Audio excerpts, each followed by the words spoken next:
Take photos of your loved ones that have passed away. Create albums so that you can remember the good times you have with them. That's something I do as well. And that kind of also gets me through my grieving. So anytime I feel sad, I go back to that album, look at the beautiful memories that we had together. And that makes my heart feel so happy. Hi friends, my name is Christina. Welcome to my YouTube channel. Hello. Good afternoon, good evening, good morning. My name is Christina. If it is your first time here, you are welcome. If you are a returning subscriber, I am happy to have you guys back. How are we doing today? How are you guys? I want you to let me know in the comment box below. How has your week been? How are you guys? What have you been up to? And where else are you guys from? A lot of you guys I know are from the States, New York, Atlanta, California, Chicago, Africa, Nigeria, Ghana in the house, Uganda in the house, South Africa in the house, Tanzania in the house. Let me know where else you guys are from. As you know, I am Nigerian and Liberian. My African name, as you guys keep asking me, because someone asked me in the comment, how do you pronounce your name? The proper pronunciation of my Nigerian name is, are you ready? Olatokunbo Ajayi. So my name is Christina Olatokunbo Ajayi. That's the name my father gave me. And Olatokunbo, I think it means queen and then born overseas, because my brother is Adetokunbo and I am Olatokunbo. So I think it's something to do with being born overseas. When your parents travel abroad, and every Nigerian name, as far as I'm concerned, has some kind of meaning. So that is my name. My Nigerian name is Olatokunbo, and my parents used to call me Toks, which is the short pronunciation of that. So, my beautiful people, why are we here?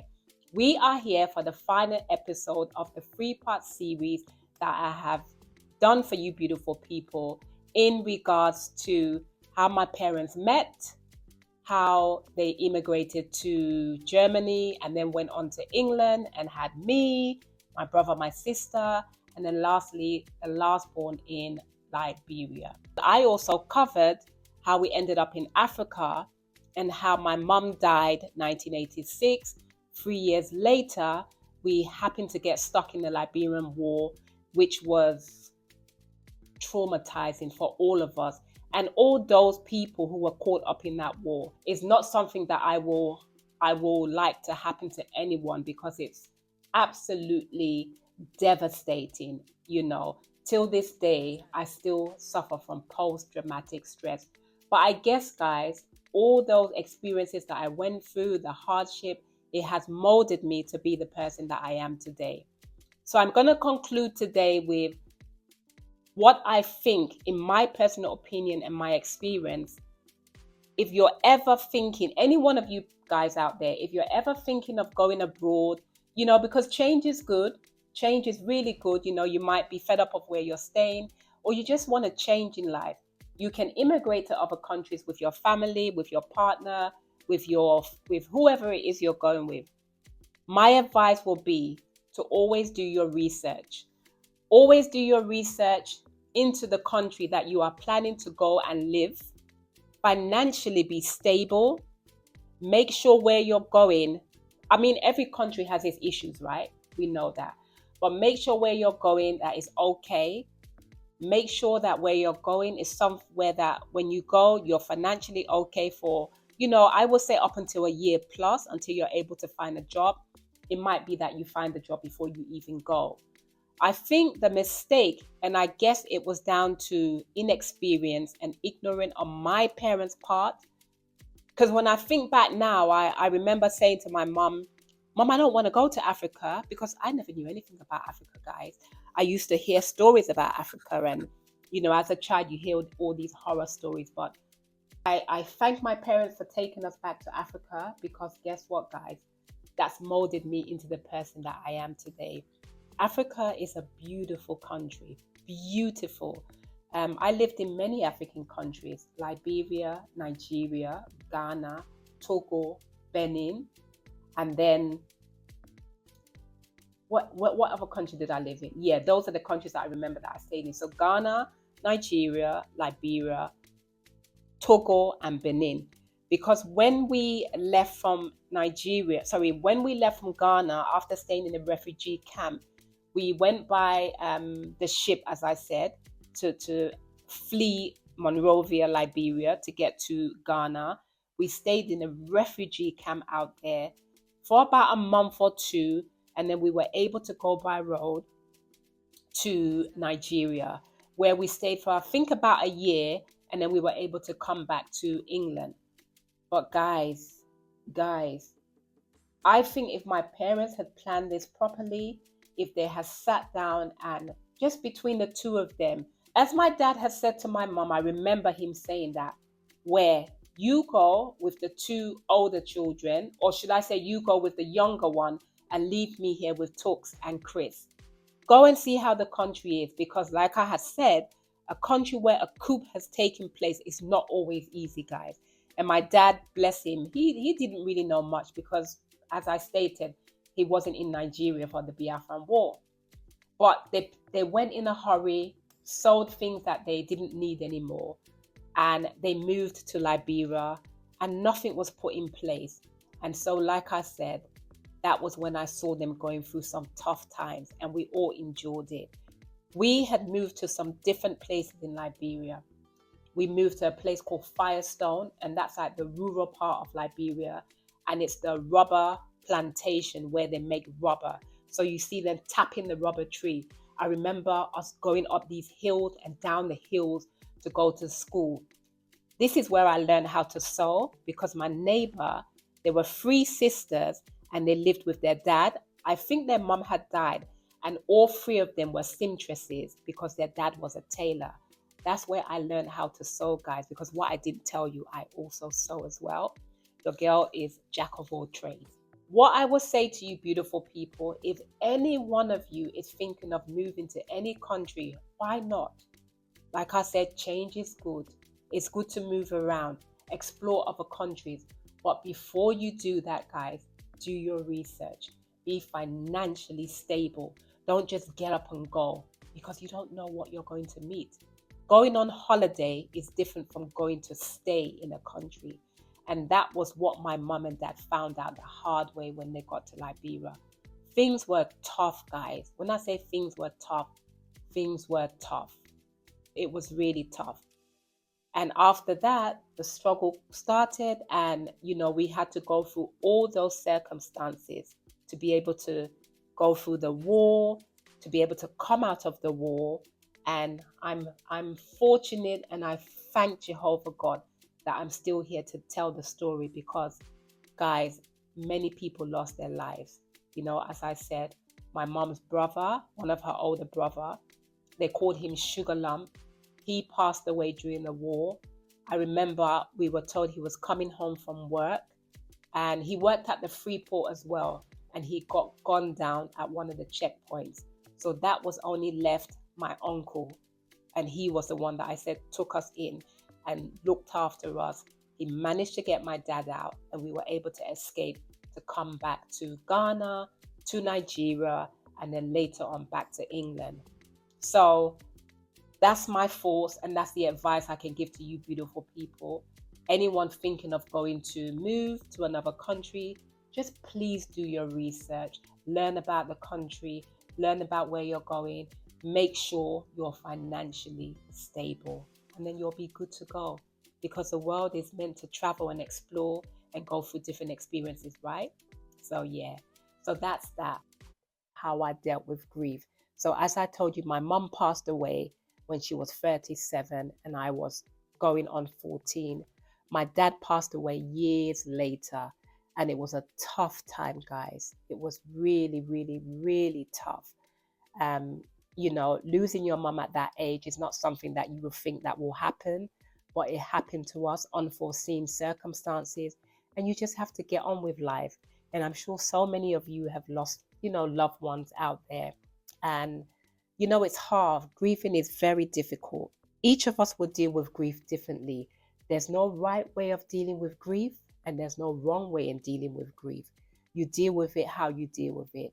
So first of all, one may ask, what is grief, and how do you deal with it? So grief, I would say in my own terms, is a process that you go through when you've lost a loved one. And it's to do with feelings, it's to do with emotion, both physical and mental. And according to research, there are 5 stages. Some people say there's 6 stages of grief, which are, I wrote them down here. There's the denial, there's the anger, there's the bargaining, there's the depression, and then there's the acceptance. And I think all of us will go through those stages in different ways. All of us would deal with it differently. I think for me, guys, when I heard that my mum passed away, I think I went through that denial stage. I really did, because when we got that news that she died, first of all, I was just standing looking. I didn't cry. I was 13 years old. I didn't cry because why? I don't think I believed it. Everyone was falling down all over the place, crying, hollering, screaming, shouting. And I was literally just stood up looking at these people like, my mum can't be dead. There's no way she can be dead. But in fact, she was dead, you know. To carry on from that story, my dad had said that morning, talks, hurry up and cook. We're waiting for your mum to come back. But sadly, she never came back. What we had was my cousin running up to us saying that while she was sweeping her mum's front yard, she took a fall. She fell to the ground, guys, and she had when the doctors did the autopsy, it was found that when she fell on the concrete ground and she hit her head and the blood flew straight to the brain.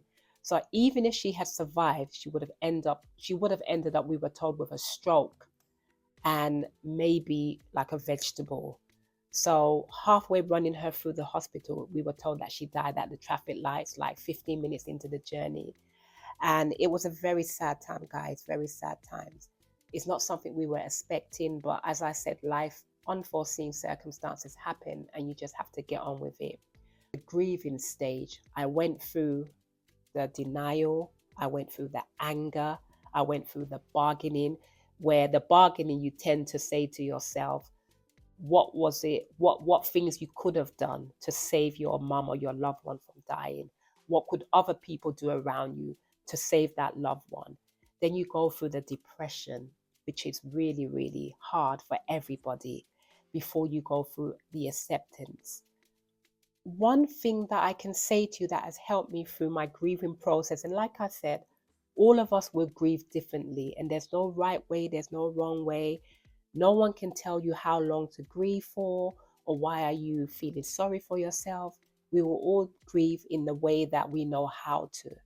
But as long as you know, guys, what happened was not your fault, it wasn't my fault, it's just life. And, like I said in the previous episode, we're only temporary residents, so we will all go at one point.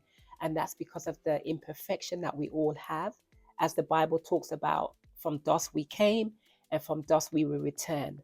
But one scripture that has given me hope, that I look forward to seeing my mum again, I look forward to seeing my dad again. And I hope you guys can read this scripture and it might give you some kind of peace and hope, that you know that one of these days, as God has promised, he will raise the righteous and the unrighteous. But I'm going to read a scripture in Revelation. It's 21:4. And for me, that's where I get comfort from, knowing that one of these days, as God said, everything he said that comes from his mouth, he never tells a lie. It will always come to pass. What Revelation 21:4 reads, and he will wipe out every tear from their eyes, and death will be no more. Neither will mourning, nor outcry, nor pain anymore. The former things have passed away. So, friends, Christina Crowns, kings, queens, for all of you who are listening to what I have to say here, If this can help any one of you, even if it's one person, I know that I would have done my job. Grieve whatever way you want to grieve. Don't let anybody tell you how to grieve. It's normal, it's part of life. But I will tell you, as days and years and months and years go by, it will get easier. Not to say, there's some days you have your ups, some days you have your downs.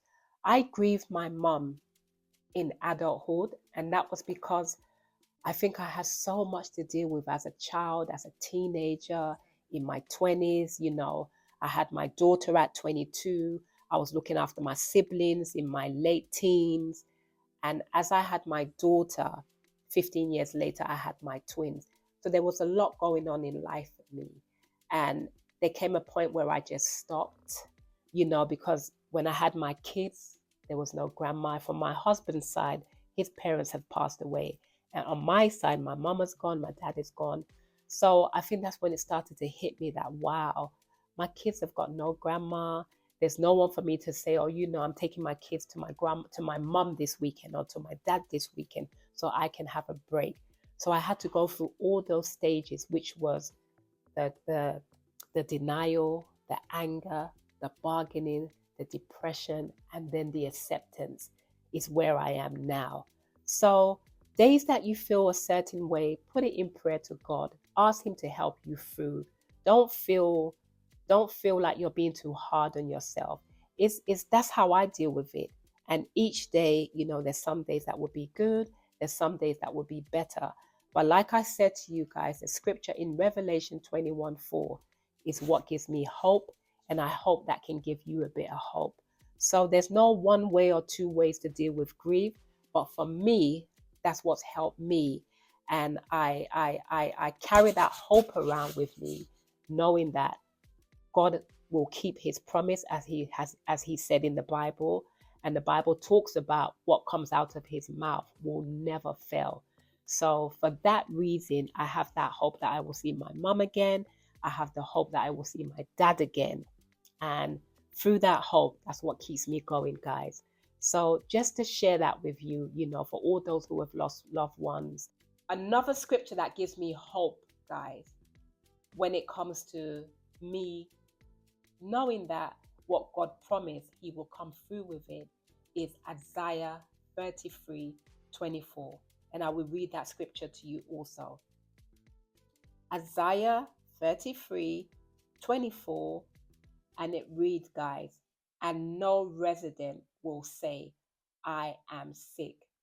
The people dwelling in the land will be pardoned for their error. Guys, isn't that a beautiful scripture to just keep and know that there will come a time where no resident, no human, you nor I, will say I'm sick, because these are the things that God has promised. So that's what gives me hope.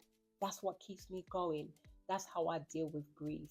It's not easy. Some days I have bad days and some days are good. For the most part of it, you get through it as the years go by. But I don't think you can ever stop grieving your loved one, especially your mum and your dad. Because my dad died he suffered from dementia, and he had that.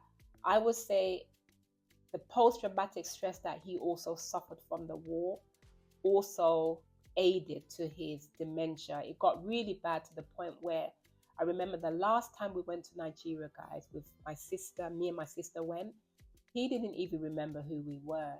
He was calling me my brother, my sister. And it's a horrible thing for you to go through dementia. That's another episode that I will talk about in the future. Dementia, menopause. I will also cover my fibromyalgia. I will also cover my chronic fatigue syndrome and all the other ailments that I have. But one thing I would say, with everything that I go through, I get up every morning, I do my makeup, I get ready for the day, I put on my beautiful color clothes, my bold colors, and as I said, that is color therapy for me, and it keeps me going. So that's it, guys.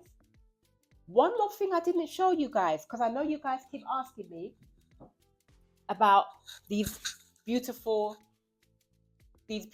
African detachable flowers. I'm gonna get up and show you what I'm wearing today. So can you see what I'm wearing, guys? This is, let me come down. This is a detachable flower that I have, and I'm going to sit down. Let me take this off. So this is my organza line that I have. I think you can see here, Christina London, and they come in all different colors. I love puff sleeves, exaggerated sleeves. So that's it there. It comes in all different colors. I think from one of the episodes you would have seen for me wearing the lilac, but I do them in black, I do them in red, all colors, guys. So if you are interested in any of these, DM me on Instagram and I will respond to you. Let me put that over there. And then we're going to move on to the detachable sleeve. Can you see this, guys? And you can also wear it up as a double as well. Let me take a seat. Some of you guys were asking me about this headband. These come in different colors as well. There you go. You can wear them on any occasion, like any events you're going to, any, I don't know, weddings. You can dress it up, you can dress it down. They come in other colors. I'm gonna put a picture up here where I wore this to Umi's. She did a 500K dinner party for some of her followers, and this is what I wore. I wore this, and I wore the matching agbada. So that, it comes in blue. It also comes in pink as well. And these are the detachable African flowers that you can put on your clothes to kind of dress it up and down. Can you see here? And they can just go anywhere on your white shirts, on your t-shirts, on your vest. They're very lovely, guys. So all these you can DM me. This is my brand and I use them for photo shoots. So if anyone is interested in them, just DM me as well. I also have many color, guys, many colors, but these are just a few of them I'm showing you here. And then guess what, guys? I also place them on a bangle. So look at that. I'm going to take this off. Look at this, guys. Is this not nice? What do you think? Nice? Yeah. So yes, guys.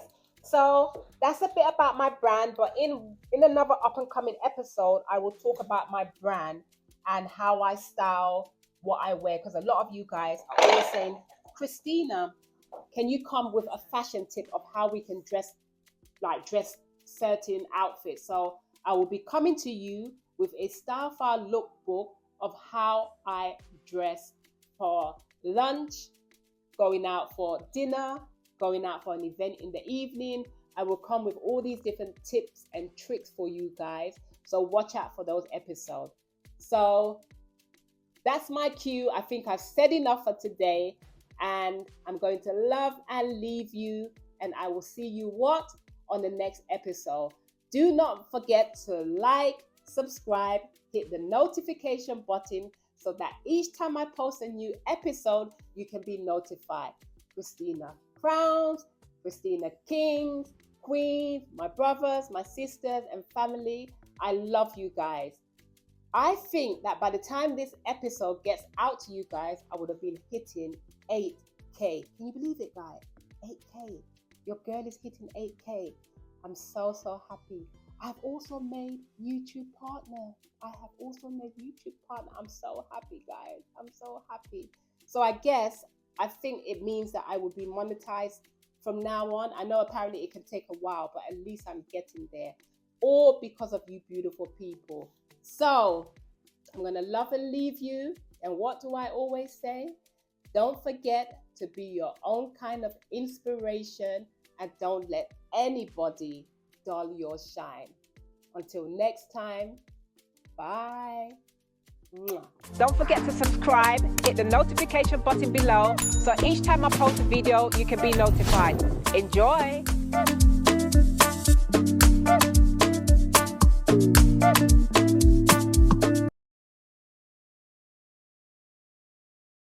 Oh gosh, why will this thing not give me a break? Because this, guys, is not a joke. It's really not a joke. It is not a joke. The menopause is doing me bad. Oh gosh. Oh gosh.